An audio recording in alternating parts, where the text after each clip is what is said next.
We're often told hard work pays off, that talent rises to the top, that success is earned. That's meritocracy. The idea that ability and effort, not privilege or birthright, determine who succeeds and who doesn't. But are we really offered a level playing field? Or are people's futures shaped more by class, race, geography, and other factors beyond their control? In other words, is earned success an illusion? In this episode of Doha Debates, we're joined by experts, global thinkers, each with their own take on this issue. Meritocracy has become the principal obstacle to equality of opportunity, at least in the rich countries of the world. Meritocracy is pretty real. If we actually had open borders where anyone in the world could work anywhere, that would be the true essence of meritocracy. So meritocracy is a belief, a system in which it is assumed that people have the opportunity solely on the basis of their merit. Now, the reality, though, is that people experience biases and discrimination across many different aspects of their identity, and therefore it means that it isn't actually a level playing field. Meritocracy can work if the most qualified people are making decisions about the shape and direction of society. Their perspectives will be explored and questioned in a majlis-style debate grounded in understanding and a search for truth. Watching over all of this will be a group of university students and recent graduates. They come from different universities in Qatar Foundation's Education City and beyond, and have been preparing for this debate.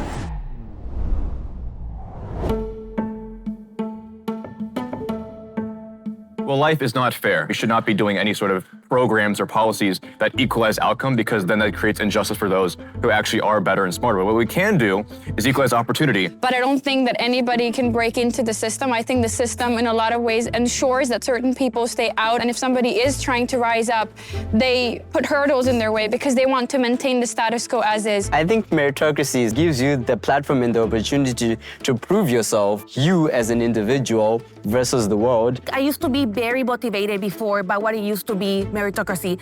But now that I have graduated from university and I'm here applying for jobs, I feel the most stressed out. You see other people succeed and it hurts you. The system that we have now is not perfect, but what we have is the best possible situation where people are actually able to use their skills to proceed in life. If you are valuable, you will be valued. But it's not based off of who provides the most value to society. It's based off of who provides the most value to the market. Those are two very different things, right? After our guests finish their debates, the students will reflect and deliberate before returning with their own insights, ready to challenge, agree, or offer entirely new perspectives. I'm Dareen Abughaida, and this is Doha Debates.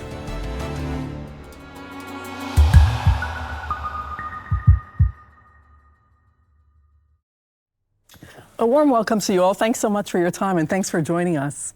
Daniel, you say not only does meritocracy not exist, the very idea of it is dangerous. Why? Well, meritocracy promises that you can get ahead based on your own accomplishments. But there are three inputs to accomplishments. There's effort, there's talent, and there's training. And the problem we face today is that the generation that won the last meritocratic competition has an unmatched ability and taste for training its children. And so meritocracy has become a mechanism for transmitting privilege down through the generations of rich families.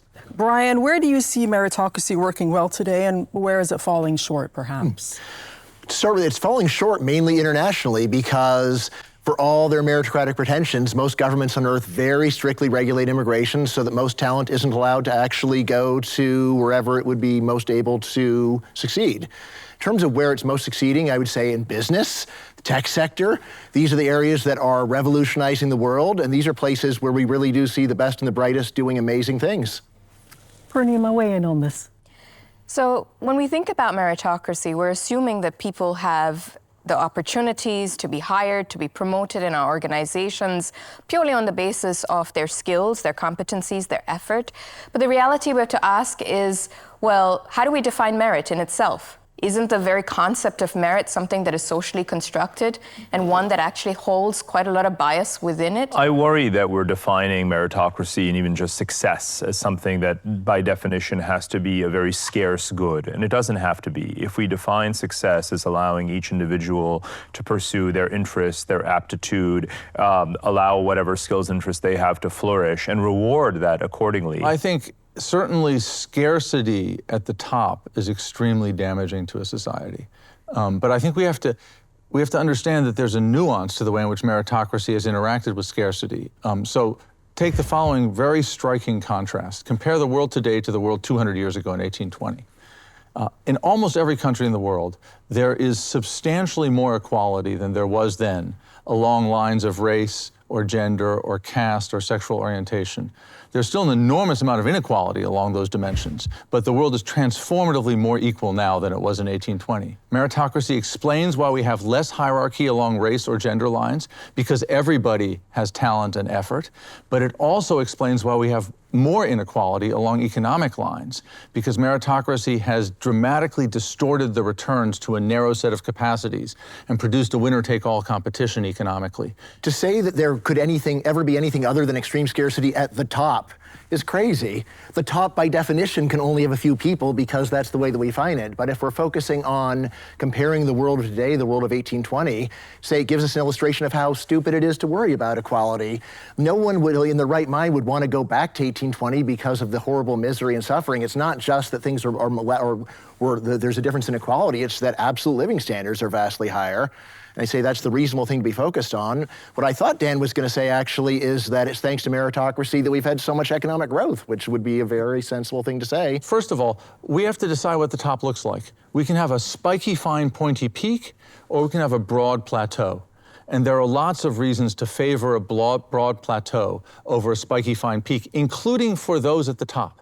When you have fractal inequality, where there's more inequality in the United States today, for example, within the top 5% of the income distribution than in the income distribution as a whole, you create extremely damaging competition among the privileged.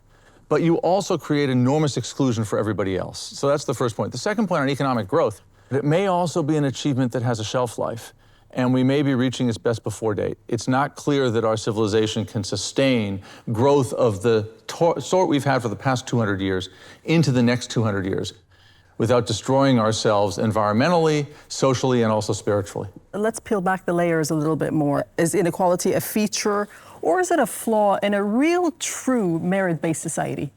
So first of all, I'd like to maybe move to inequity rather than inequality. With equality, we assume that we're giving everyone, regardless of who they are, the very same tools, opportunities, access to resources.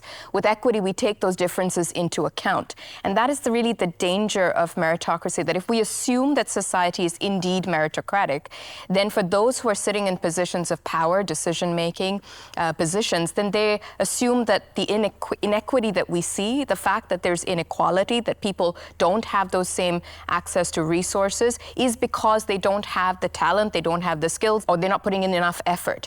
And that's the danger of it, because we stop seeing that our very system structures are actually built and constructed in a way that favors some and doesn't favor others. I'll say the truth. As someone who's coming from the African continent, the leaders do not want to fix any of the systems. The leaders will not say, okay, let's try to improve the situation, let's try to improve conditions so that we have better outcomes. And this is where individual agency then comes in, because you will not rely on the system, you will rely on yourself, on your hands, and your own will to actually determine your fate. I live in Singapore, and that is a place where, no doubt, has been historically identified as a place where very much gravitates towards your academic achievements being a precursor, being a prerequisite to advancing into leadership positions. And yet now they're saying, well, let's broaden that aperture. Let's look at what your volunteerism is, what your civic contributions have been, and other kinds of other demonstrations of leadership rather than simply what you've done as an individual. As a Singaporean, having lived in Singapore and now who lives in Copenhagen, right, I've seen a real contrast in how we look at success and what that means to people. You know, growing up in Singapore was all about the academic achievement, and also that in itself was one that if you had the opportunity to get extra tutoring, you had an advantage. If you went to the better schools, if you happened to live in a catchment area, and that had better schools, then you had access to those opportunities. But then now I live in Copenhagen, in Denmark, and it's a very different system. Coming from a society that valued, yes, education, but also valued wealth, to actually living in a society that values just being human. And interestingly, it's one of the most competitive countries in the world. And so you also have to ask yourself, some of the things that we make assumptions on around economic growth, around competitiveness, does it necessarily come at a cost to some of the things that are important to our lives? Peace of mind, living in a safe environment, feeling that deep sense of contentment. To be honest. I mean, I hate acting like Scandinavian countries are utopian states. Yeah, really. It's ridiculous. This is ridiculous. First of all, she's just saying that there's no merit. We can improve merit. We have to redefine You're on the same side as me, you know. You're not making anything. You're not opposing the system. We all kind of agree that merit's a good ideal, that you should be judged based on what you do. The disagreement is really on how to achieve it. So some would argue that we need to have equity policies to determine that. I would argue that we have to have equality of opportunity, equality of rights under the law, which I think is a better way to correct things and have someone take away from someone who is in a good position towards someone who's in bad position. I think is better to kind of uplift people from the bottom rather than lowering the standard. One of the questions that every society has to ask itself is, how much inequality of outcome is it prepared to accept? And one of the lessons that we see now from social psychology and sociology in a transnational context is that when inequality in outcomes gets big enough, equality of opportunity becomes impossible, and inequality of outcomes actually suppresses the well-being of everybody all across the distribution. So it's a striking feature, for example, that the richest 1% in the United States are much, much richer than the richest 1% in Denmark, but they don't live as long, and they're not as happy. And that's partly connected to the inequality inside the United States. I would just, stepping back, say that while it does sound very nice to say the only reason anybody fails is the structure of society is unjust, it's just a very unrealistic view of human psychology.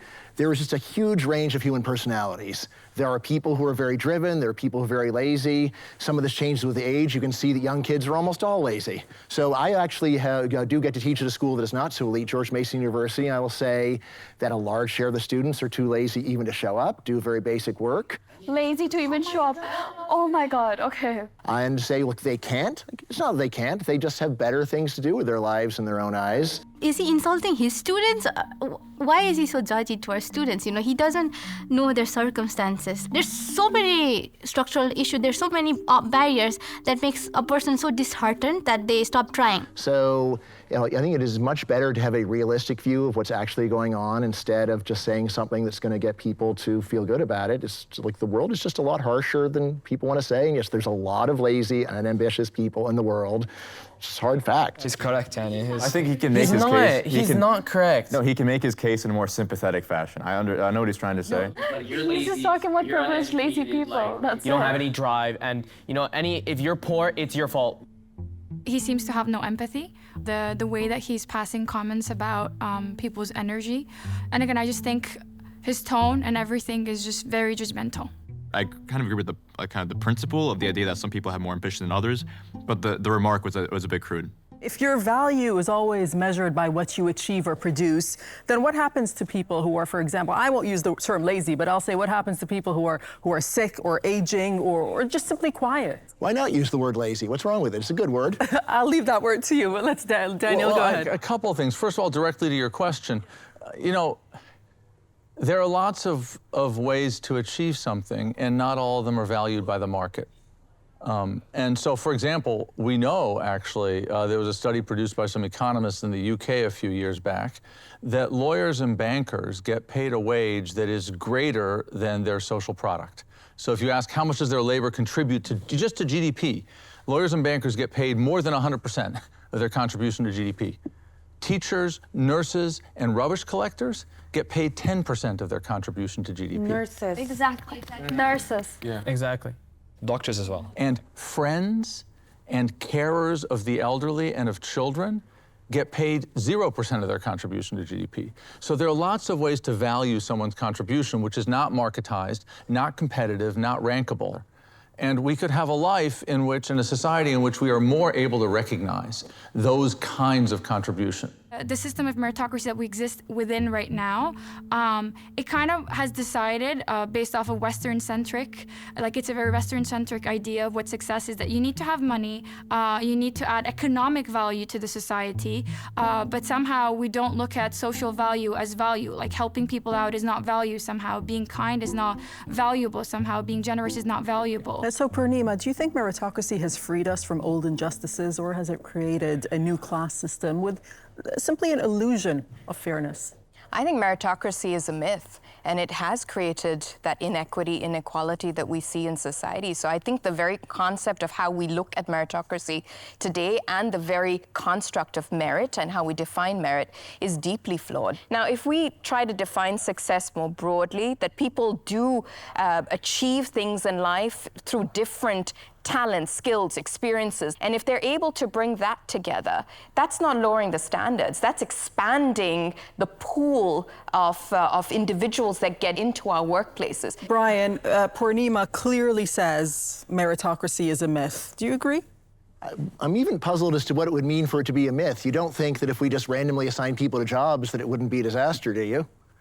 We just randomly picked who was doing surgery today? Wouldn't that be terrible? All right, well then it's that's not. What I'm saying, then it's not. A myth would mean something that's just totally wrong. No one has ever said that. No one's saying that. She's saying oh my God. She is saying that. She literally did not say that. So the myth is just hyperbole.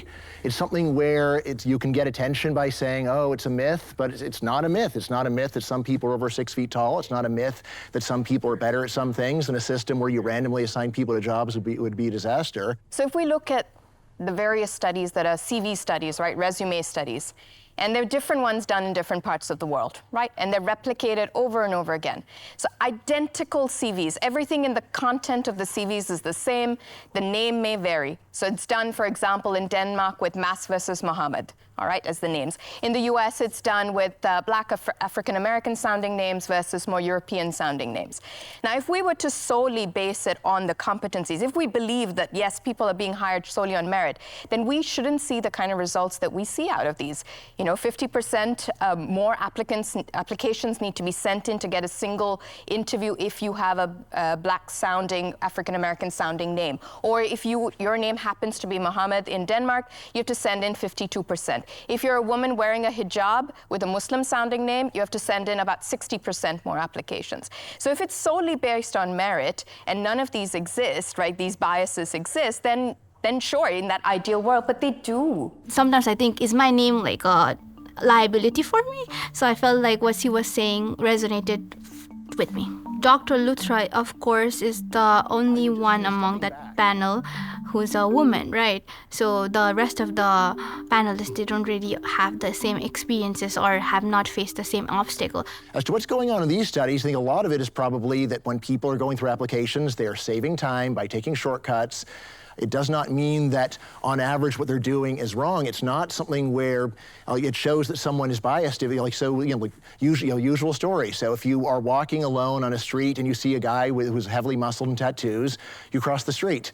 You might say, well, if you knew his criminal record, it might turn out he's a very nice guy. And it's like, yeah, but I don't have the time and I don't want to risk my life in order to go and find out. Well, the guy's just admitting that he's incredibly prejudiced and biased. It's facts, it's facts. You can't live in this world and not think that there is a material amount of discrimination based on identity categories. All my life I have been overestimated, and that's connected to my identity.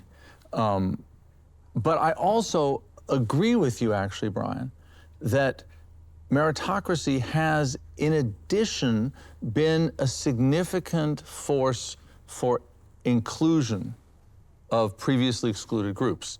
So let me give you a very concrete example. In my law school, a couple of years back, had the highest share of people of color in its student body it had ever had, roughly 50%. It also had the highest average GPA and the highest average LSAT scores it ever had, because the old white male Protestant elite simply could not compete with the global population when people were measured based on their accomplishments. But at the same time, In the United States today, if one of your parents has a graduate or professional degree, your odds of hitting the Ivy League median on the SAT are 150 times greater than if neither of your parents graduated high school. And so it's also the case that meritocracy produces enormous amounts of inequality and exclusion. And of course, I just it's have to also say, very perfectly consistent with genetics playing an enormous role. there is no evidence at all that the correlation between parents and children's IQs has increased over the past 4 or 5 generations, even as there is substantial evidence that the correlation between parents and children's education and incomes has increased. I don't believe the genetic explanation is credible. So I do have a whole book on human genetics. You know, the hard fact is that the reason why children resemble their parents in test scores is overwhelmingly due to genetics. And we can see from kids that get adopted by high IQ families, when they are kids, they are slightly higher on standardized tests. By adulthood, they are not. All of the training that you're talking about, when you apply it to someone that doesn't have those same genetic advantages, it's very hard to see much payoff. I just say one thing. Yeah, go ahead, and then Parag. This is, look, there are lots of wonderful things about this debate format. A difficult one is when people have factual disagreements. We are not well placed in this group to resolve factual disagreements. So without trying to win a factual, let me just register that my read of the data is different from yours. I know you've got a book, and I don't think your view is totally unreasonable, but reasonable people can disagree about those facts. And so I just want to register that, and we should move on, because we can't resolve it here. We'd have to go look at the facts. I mean, it was basically a eugenicist argument. I mean, at the end of the day, if you think that genetics is a huge determinant in how, you know, jobs and the economy works, that first means you think poor people are genetically inferior, and secondly means that if you actually want an efficient society, we should do eugenics. And, you know, I think any sort of philosophy that leads you to those two conclusions is just inherently wrong. To hear that from a Western professor was insane. So I guess West is not the kind of pinnacles of progress, I guess.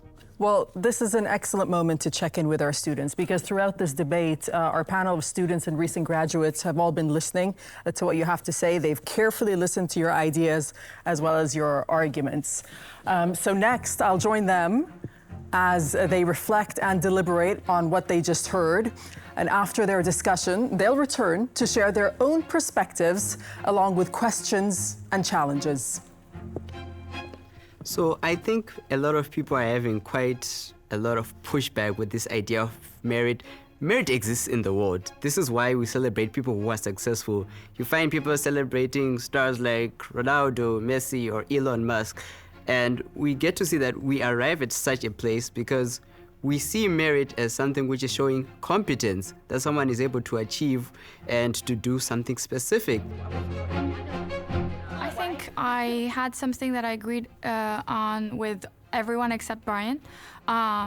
His perception that people are somehow genetically, naturally, generally, some people are better than others on those bases is just completely wrong.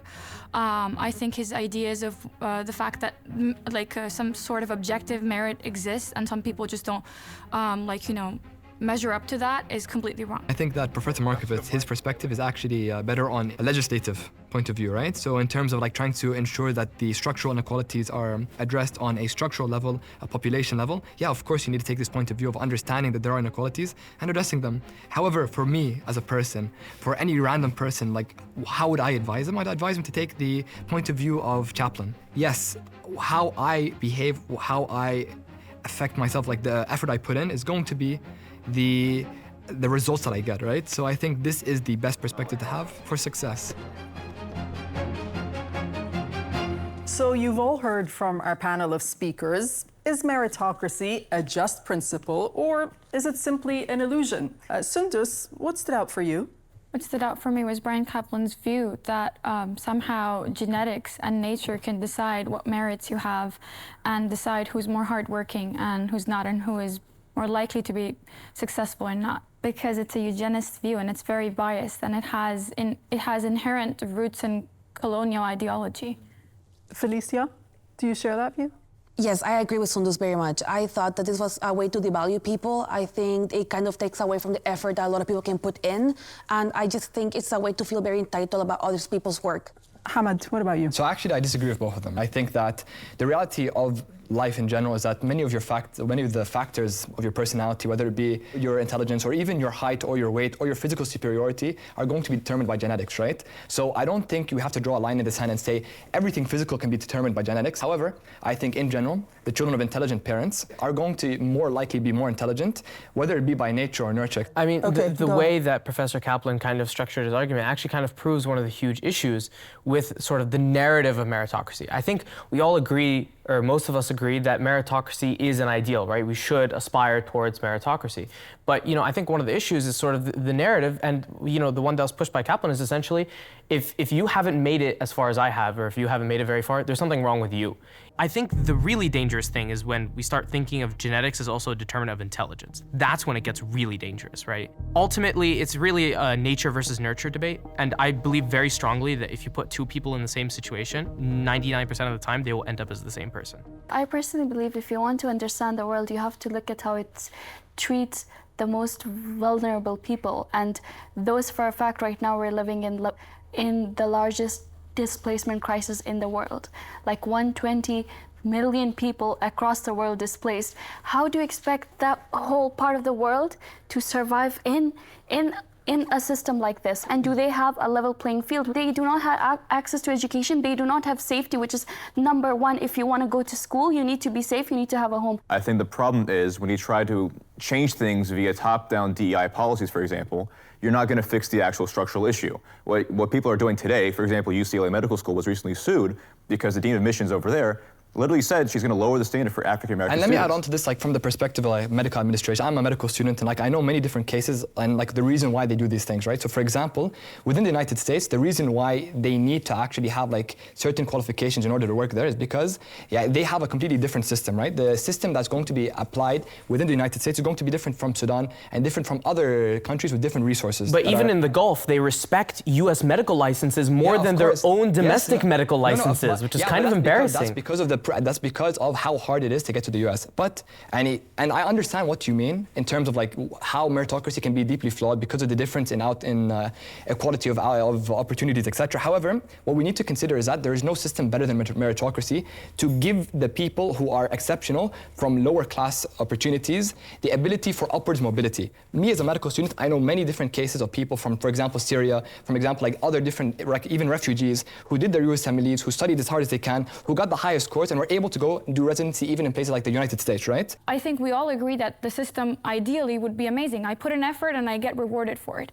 What we're talking about is whether the merits and the standards on which we are assessed and the way that we're analyzed and who is analyzing us and assessing us, is all of it not biased? It is biased. We're just saying we need to push it. We need to expand it. We need to look at different things when we're considering what is of value and what is not of value. Doctors bring a lot of value to the society, but so do teachers. You couldn't drive if your driver didn't drive you to your med school, you wouldn't be able to be a doctor. If your mom didn't take care of you at home, you wouldn't be able to be a doctor. You wouldn't be alive here. So just about the concept of value and how we look at success, we need to push against that. It's a very Western-centric idea.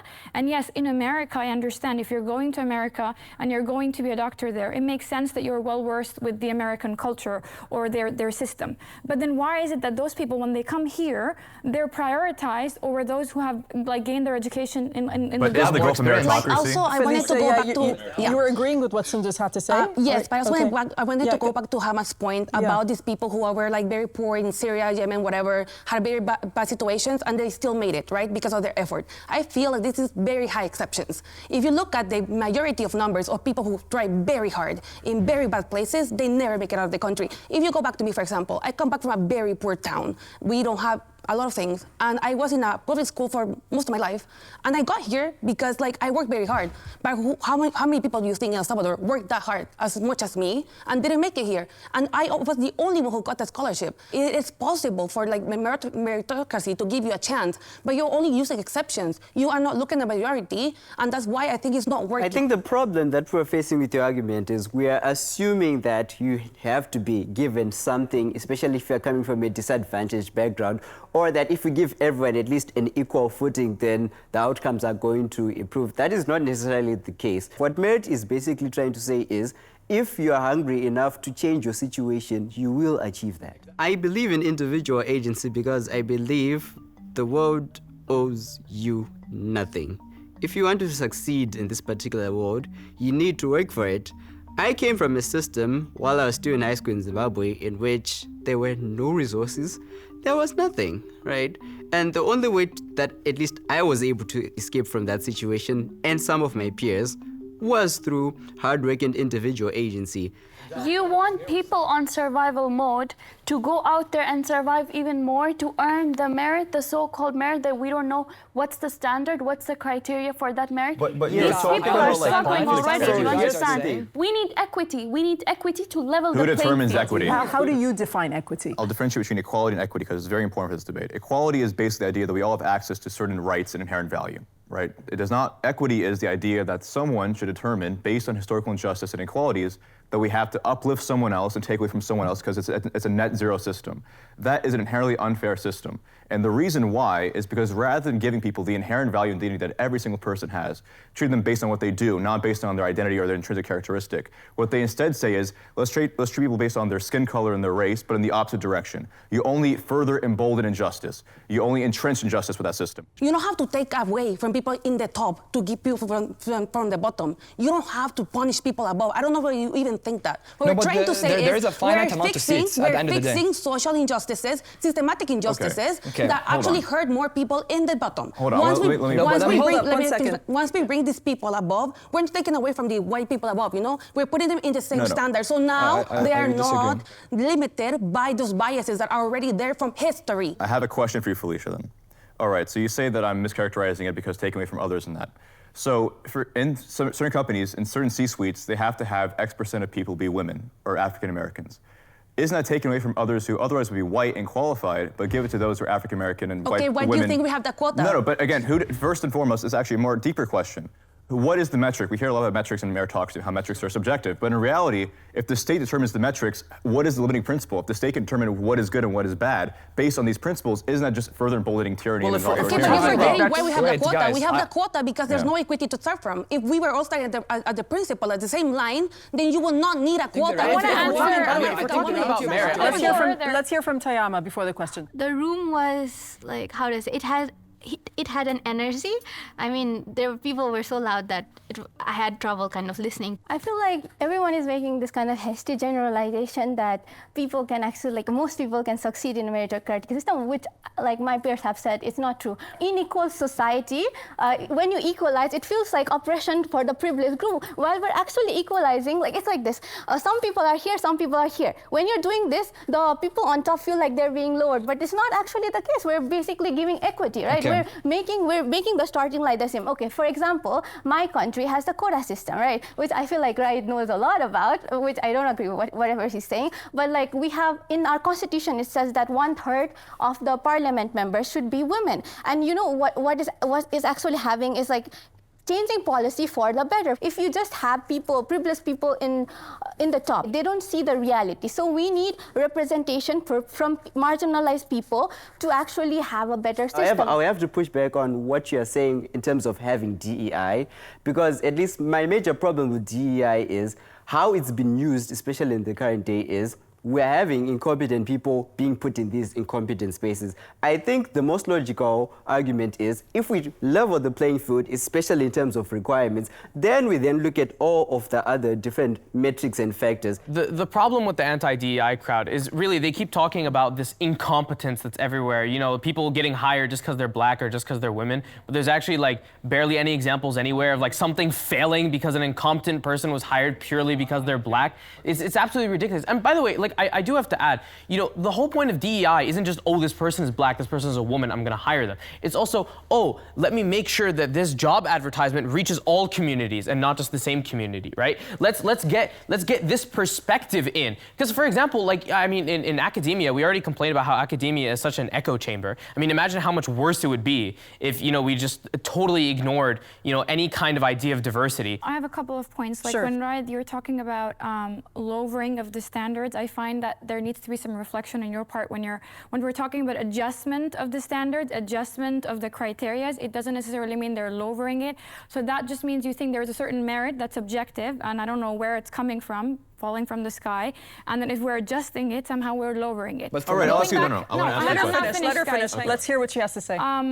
Then I want to talk about tests. Like, there is no objective metric that can decide one person is better than the other. It's called the test score. Yeah. Actually, the SAT is nowhere near an objective measurement. The SAT can actually determine that certain people are smarter than the other. Don't you think that it's not sensitive to those people who are neurodivergent? Don't you think it's not sensitive to people who haven't had the same training? It also only tests two subjects, English and math. We're not talking about the ACT. We're talking about, let's say, for example, medical school. I want to ask Sundus a question. So I want to make it simple. So you can look at the common data set for Georgetown. I believe the median SAT score is around 1,500. Do you believe that it's a good and just policy to lower the standard of the SATs to around 1,200 for African Americans and for Latinos? Do you think that's a fair and just policy? Do you think it's actually going to fix inequities in society? I think yes, and I'm going to explain. Earlier, you said earlier that children of parents who come from educated families, and they come from educated families, will obviously be more likely to have better training and be better equipped to get into these universities. So a child of a parent who historically has not received education or are not educated will obviously not have the same upbringing, will obviously not have the same training. To try to bring them into these spaces, to try to give them the opportunity to then give that forward to their next generations, what is wrong about that? So you guys, I mean, this is a great conversation, really kind of powerful exchange of ideas that you're sharing. So we have the professor that you were referring to, the other three guests. Are you guys ready to meet them? Are you excited to meet them? Yeah. Let's go meet them. Come on. It was a very robust argument. I think it was a bit of a bloodbath. I think all of us were trying to get our 2 cents in, of course, and some of us were getting a couple more cents in than the other. I really wanted to touch more about the psychological effects of meritocracy. I felt like if we were going a bit back and forth, I was not able to really prove my point about despair, because it got confused between despair of having things out of your hands versus having things because you feel guilty that you're not enough for the system.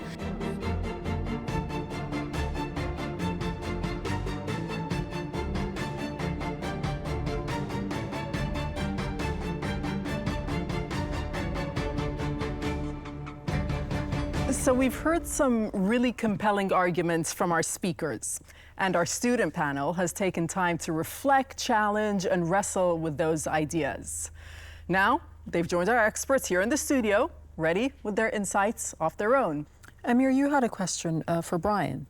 So my question, you tended to assign a lot of individual agency to people. And one of the things we stressed when we were discussing as a student group was the problem with that narrative is obviously it creates this idea that, well, if you're poor, then it's your fault, right? You didn't have the right genetics, you didn't have the skills. But when we know that there are all these historical injustices, when we know that there's all this inequality in the world, the kind of conclusion that you reach with a narrative like that is that, well, African Americans in the United States must simply be stupider, right? They didn't reach to the top the way white Americans did. So wouldn't you agree that that sort of narrative kind of encourages the idea that the people at the top automatically must have deserved it, and the people at the bottom, well, it's just kind of their problem. There's something wrong with them.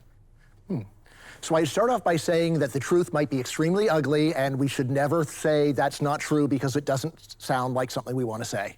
That's just hard reality. That doesn't mean that the harsh, cold reality is, or the harshest, coldest story is true, but you should always be open to the harsh and the cold. To some extent, he's saying people from the African continent are stupid, which is absolutely crazy. Because, in a sense, he's saying, I'm possibly stupid, which is not necessarily the case. And so, I think he could have found a way to say maybe people lack the motivation. If people had more motivation and drive, I think that would have been way better. Just straight off saying people are lazy, ignoring other important factors, I would say that's very discriminatory and disturbing. Now, what I'd say is if we're going to talk about, is this view dangerous? I would say, well, there's the danger of people saying, oh, there's nothing that can be done. On the other hand, there's the danger of people saying, oh, there's nothing I can do.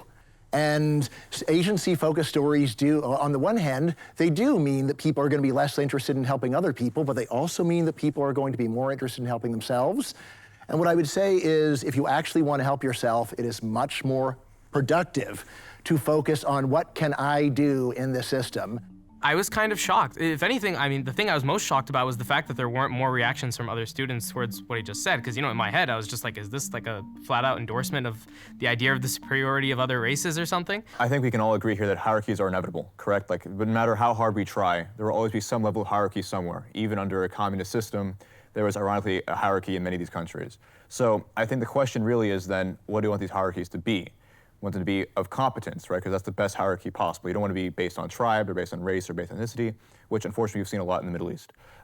So then I think the question is for Professor Markovits and Dr. Luthra, how do we best achieve that? I don't really think DEI is the best way forward for that, because I don't think that basically lowering the standard is going to achieve competence in many ways. I think we've seen, for example, at UCLA Medical School recently, where they've been sued for lowering the standard, quote unquote, from the dean of admission. She literally said, we're lowering the standard for African Americans and Hispanics.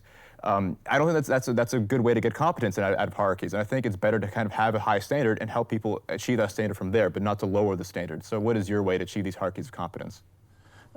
With respect to defending DEI programs, there are a whole series of ways in which people who are attacking these programs are misunderstanding how there can be a real justification for identity-based admissions. So here are some of them. First of all, if you have overcome significant disadvantage, then whatever your level of accomplishment at the moment, it's likely that you're more able and more capable than somebody who has the same level of accomplishment without overcoming significant disadvantage. The second point, it's very complicated what a meritorious applicant is. So the scion of an old established family that has a monopoly in some trade and that will go into the monopoly business and extend it into the next generation, even if that person has the highest test scores and grades imaginable, that person's expected social surplus is negative.